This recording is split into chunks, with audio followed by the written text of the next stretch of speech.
What movie plot hole still bothers you to this day? Just watch the Bigfoot cartoon movie on Netflix. The kid says he inherited the ability to run very fast and talk to animals due to being Bigfoot's son. However, Bigfoot was originally a human scientist that was changed into Bigfoot after a science experiment went wrong. His kid was already born when this happened. So no way did he inherit powers. Bothered me more than it should for a kid's movie.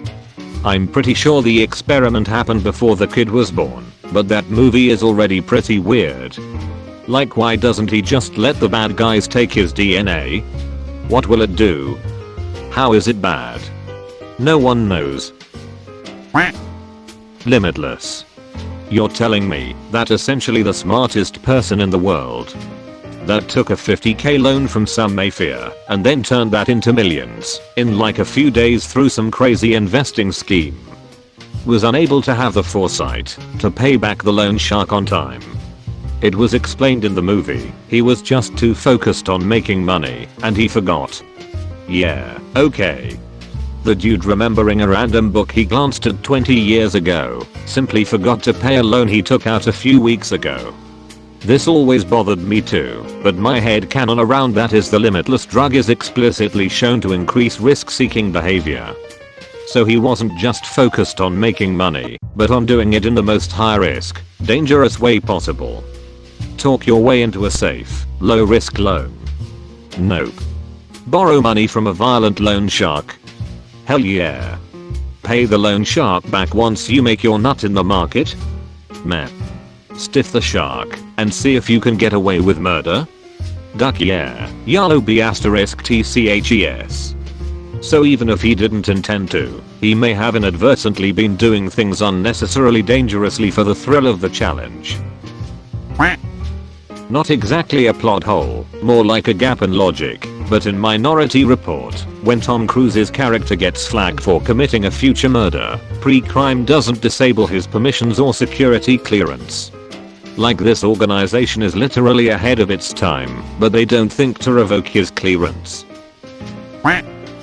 In Waterworld, paper is the most precious commodity in existence, yet there is inexplicably copious cigarette smoking. Well, now that you put it that way, I realize paper is precious, because everyone's smoking it.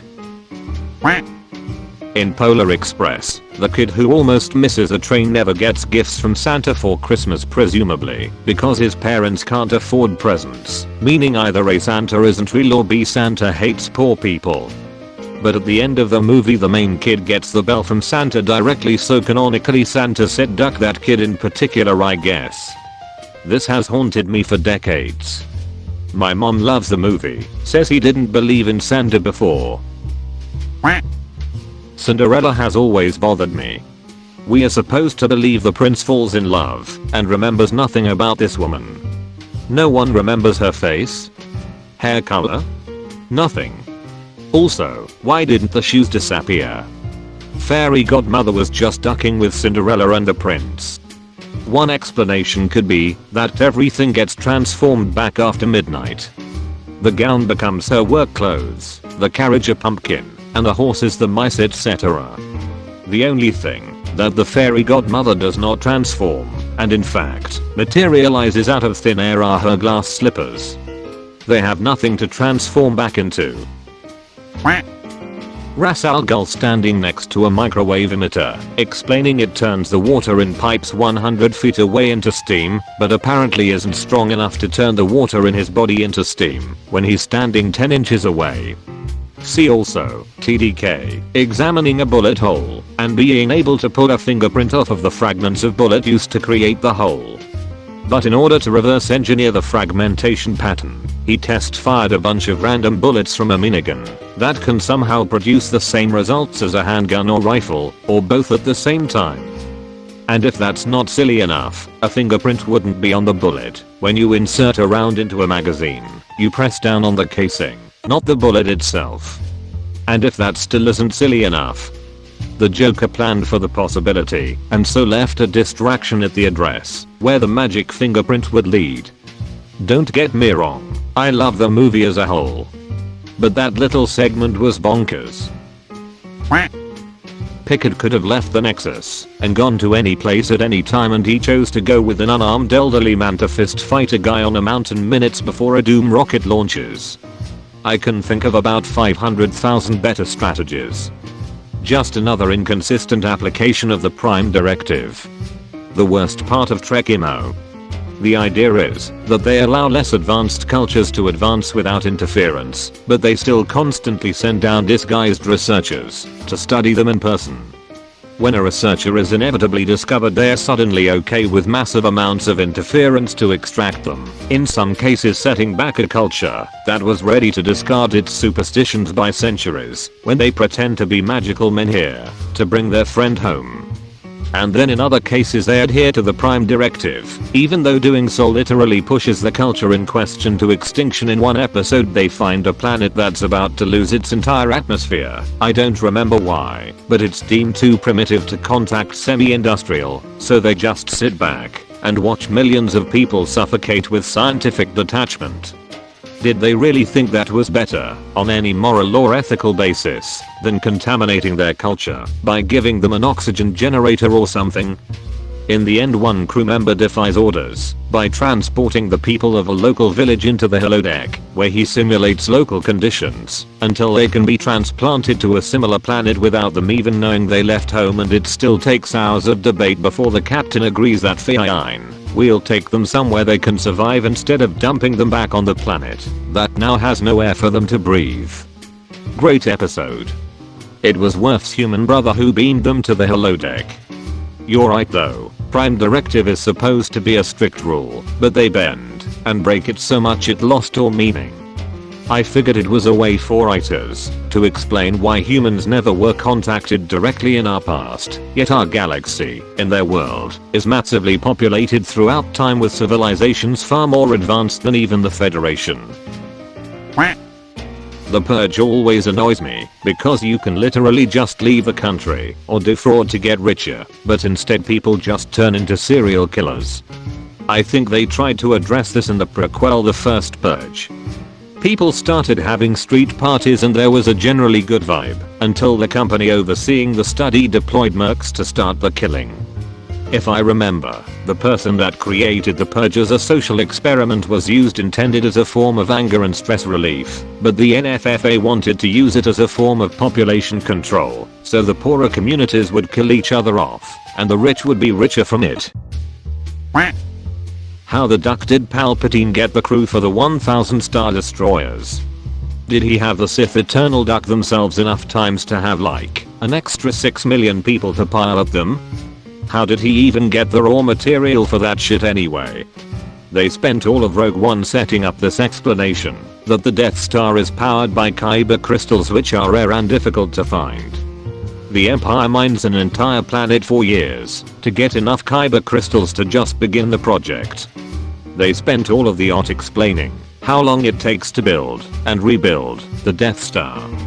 Then they spent all of TFA explaining how Starkiller Base used a new technology that relied on harnessing the power of an adjacent star instead of kyber crystals, specifically because kyber crystals were so rare and difficult to extract anymore they were basically unattainable. They spent all of TLJ and Solo explaining that huge ships take so long to build. Then, inexplicably, the same writer that was involved with TFA writes a story where Palpatine gets enough kyber crystals, workers, and supplies to a secret location and somehow goes unnoticed for years, even by Kylo, who visits the planet, to power 1,000 Death Star tech ships. Oh yeah, and these ships. Apparently none of them can navigate without a beacon. Ugh. Just ugh. A teenager could have fleshed out a more coherent idea than that. Not only that, but the entire point of The Last Jedi was that the galaxy was too exhausted by generations of constant warfare that nobody was willing to fight anymore, and that our small cast of heroes was the only light left. Then in episode 9 I guess the whole galaxy spontaneously changed its mind because Lando is such a smooth talker.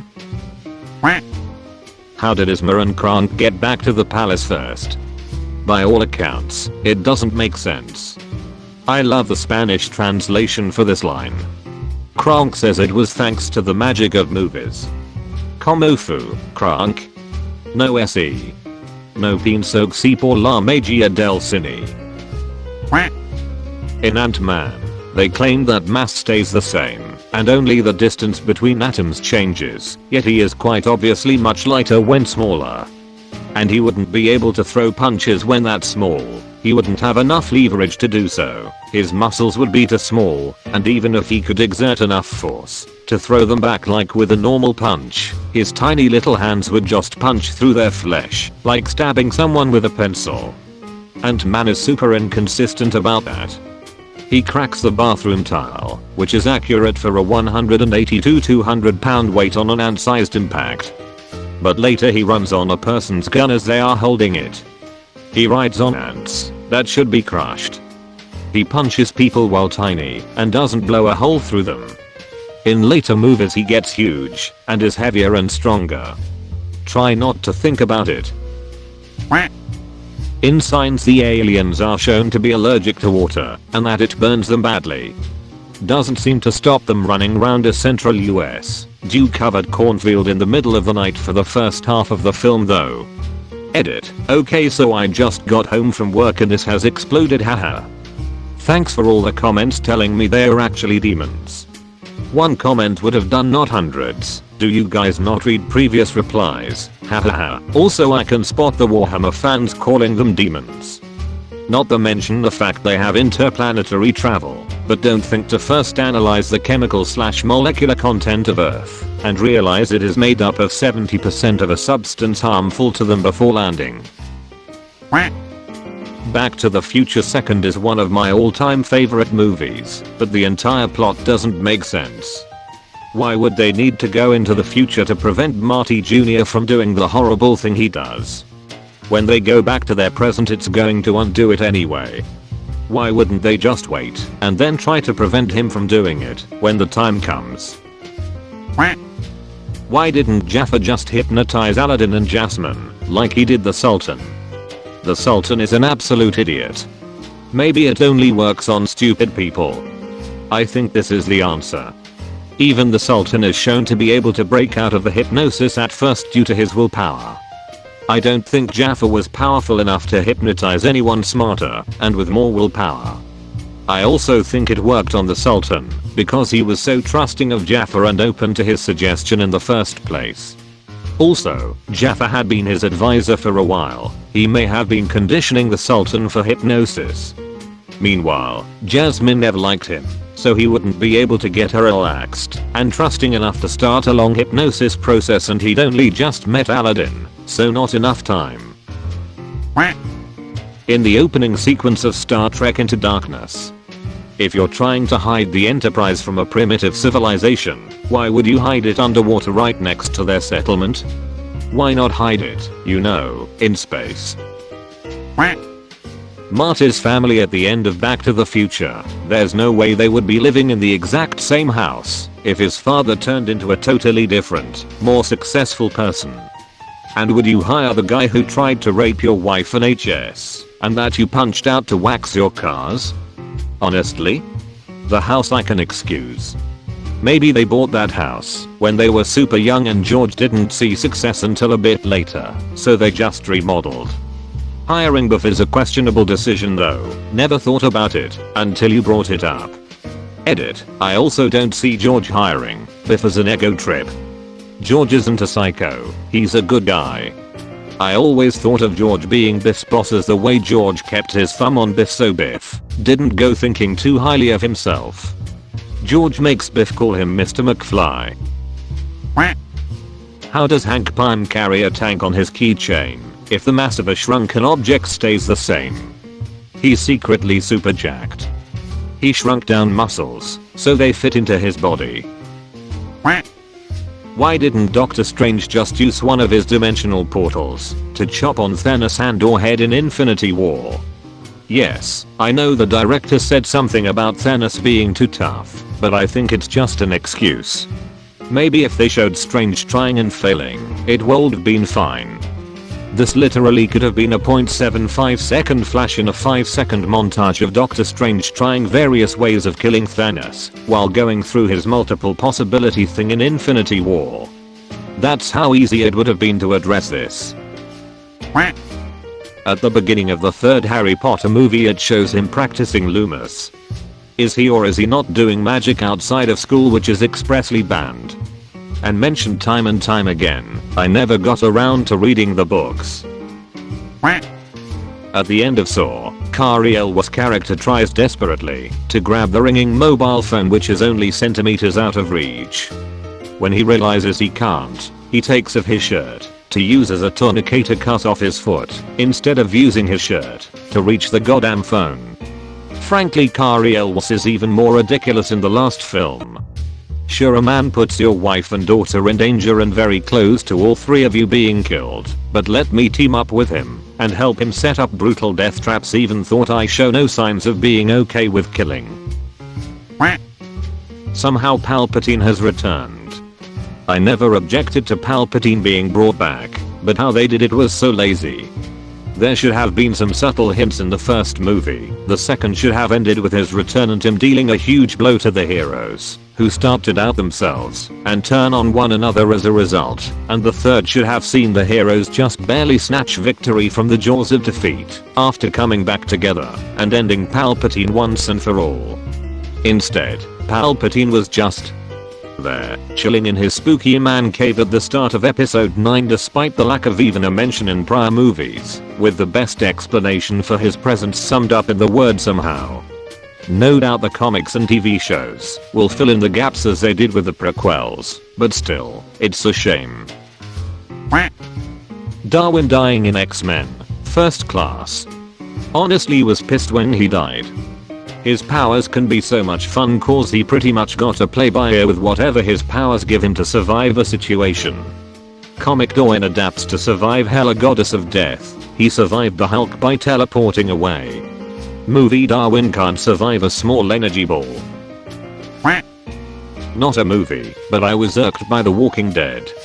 They literally solved their problems by smearing themselves in zombie blood in season 3, I believe. Boom.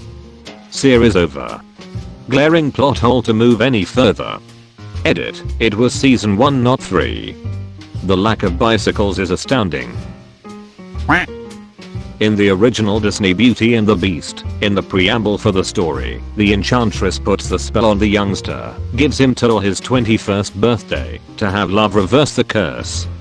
That made him 11 when he was transformed into the Beast. Palomir in Be Our Guest saying they've been rusting for 10 years.